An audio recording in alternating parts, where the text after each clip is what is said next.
షాపుకు 30 లక్షలు కట్టకపోతే నా నియోజకవర్గంలో ఎవడికి కూడా షాపు దక్కనివ్వను, వ్యాపారం చేసుకొనివ్వను. రౌడీ మామూలుగా నాకు ఇవాళ ట్యాక్స్, లోకల్ ట్యాక్స్. ఎంత దౌర్భాగ్యం ఉండేది నాకు అర్థం కాలేదు. ఏమండి చంద్రబాబు నాయుడు గారు, మీరు ప్రజలకు ఏమి ఇచ్చారు వాగ్దానం? నాణ్యమైన మద్యం ఇస్తా అన్నారు. నాణ్యమైన మద్యం ఎలా ఇస్తారో రాబోయే కాలంలో చూస్తాం. అది సంగతి అట్టే పెట్టండి. ఇదేంటండి ఈ అన్యాయం? 30 లక్షల రూపాయలు ఒక షాపు లాటరీలో వాడికి వస్తే 30 లక్షల రూపాయలు ఎమ్మెల్యే గారికి కడితే వాడు వ్యాపారం చేసుకునేటట్టు, లేకపోతే వ్యాపారం చేసుకోనట్టు. ఇంత దుర్మార్గమైనటువంటి సాంప్రదాయాలను మళ్ళా మీరు తీసుకొస్తున్నారు. ఓసారి తీసుకొచ్చి తుక్కుతుక్కుగా ఓడిపోయారు. 2014-19లో కూడా ఇంతే. అప్పుడు పెద్ద విచిత్రం ఏంటంటే అసలు ఎవడైనా సరే లాటరీకి 2 లక్షల రూపాయలు కట్టే నాకు చెప్పకుండా కట్టి నీ ఊరుకోండి అబాయించారు. అటాక్ కొన్ని చోట్ల జరిగింది, కొన్ని చోట్ల దాన్ని భిన్నంగా చేశారు, డబ్బులు వసూలు చేశారు, నాశనం అయిపోయారు.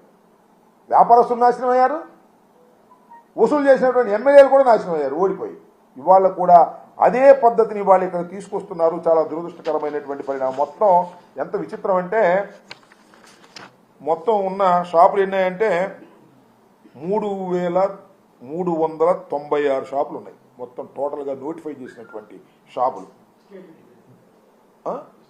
స్టేట్ వైడ్గా. దానికి నిన్నటి వరకు అందినటువంటి అప్లికేషన్లు ఎన్నాయంటే 8,274 అప్లికేషన్లు మాత్రమే అందాయి. అంటే దీనిలో రాష్ట్ర ప్రభుత్వం, ఏ ప్రభుత్వం అయినా ఈ పాలసీ ప్రకారం ఆశిస్తున్నది ఏమిటంటే నాన్ రిటర్నబుల్ 2 లక్షలు వేస్తే ఒక్కో షాపుకు 20 మంది వేస్తే ఎంత ఎక్కువ మంది డబ్బులు ఇస్తే అప్లికేషన్ పెడితే అంత ఆదాయం ఫస్ట్ ఫేజ్లో ప్రభుత్వానికి వస్తుంది. ఇవాళ అసలు ఇట్లా వేస్తే ఊరుకోమంటున్నారు, భయపడుతున్నారు. 30 లక్షలు కడితే మనం మిగలదేమోనని 2 లక్షలు కట్టి వేసేవాడు కూడా వెనక్కి వెళ్ళేటటువంటి పరిస్థితికి వాళ్ళు ఏర్పడింది. దీనికి కారణం తెలుగుదేశం ప్రభుత్వంలో ఉన్నటువంటి ఎమ్మెల్యేలు, మంత్రులు వీళ్ళందరూ కలిసి ఇలాంటి అరాచకాన్ని సృష్టించేటటువంటి ప్రయత్నం చేస్తున్నారు. నాకు తెలిసినంతవరకు ఇంతవరకు సుమారుగా 991 ఎన్నో షాపులకి 961 షాపులకి నిన్న సాయంత్రం వరకు ఒక్క అప్లికేషన్ కూడా రాలా. సరే ఆ షాప్ బాగోలేదని రాలేదంటే అది వేరే అంశం. భయపడుతున్నారు, స్థానిక ఎమ్మెల్యేలకి భయపడుతున్నారు, స్థానిక ఉన్న నాయకత్వానికి భయపడుతున్నారు. 30 లక్షలు అన్నాయివ్వండి, మాకు 50% వాటా అన్నాయివ్వండి, మేము చెప్పినోడు ఇస్తేనే మీరు షాపులకి కట్టండి ఫీజు, లేకపోతే కట్టొద్దు, వచ్చినా కూడా అంతే ఇవ్వాలి.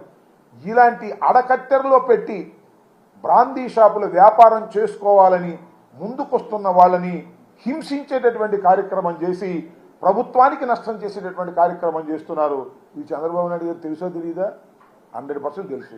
ఆయన తెలియబట్టే ఆయన ద్వారానే లోకేష్ గారి నాయకత్వంలో ఈ కార్యక్రమాలన్నీ జరుగుతున్నాయి. దానికి కారణం ఏంటంటే సంపద సృష్టిస్తున్నారు. ఈ రాష్ట్రంలో సంపద సృష్టిస్తున్నారు. ఎవరికి? తెలుగుదేశం పార్టీ ఎమ్మెల్యేలకి సంపద సృష్టించే కార్యక్రమం చేస్తున్నారు. అదేంటంటే ఇది మంచి ప్రభుత్వం అంట. ఎంత మంచి ప్రభుత్వం అంటే తన మీద పెట్టిన కేసుల్ని అడ్డుగోలుగా తీయించేసుకునే అంత మంచి ప్రభుత్వం, బ్రాందీ షాపులకి డబ్బులు వసూలు చేసేటటువంటి మంచి ప్రభుత్వం, నాణ్యమైనది అందించే కార్యక్రమం తర్వాత మంచి ప్రభుత్వం సంగతి.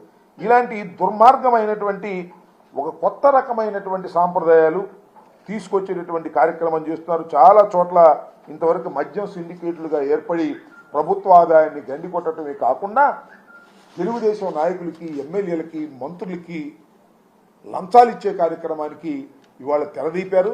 ఇలాంటి దోపిడీ కార్యక్రమాలు చాలా ఘోరంగా జరుగుతూ ఉన్నాయి. నేను మనవి చేస్తున్నా, జగన్మోహన్ రెడ్డి గారి టైంలో మద్యం పాలసీ బాగోలేదని, మద్యం బాగోలేదని తీవ్రంగా ప్రచారం చేసినటువంటి వీరు ఇవాళ కొత్త మద్యం పాలసీని తీసుకొచ్చి రాష్ట్రంలో ఉన్నటువంటి దోపిడీ కార్యక్రమాన్ని ప్రభుత్వానికి తీసుకెళ్లేటువంటి కార్యక్రమం చేస్తున్నారు.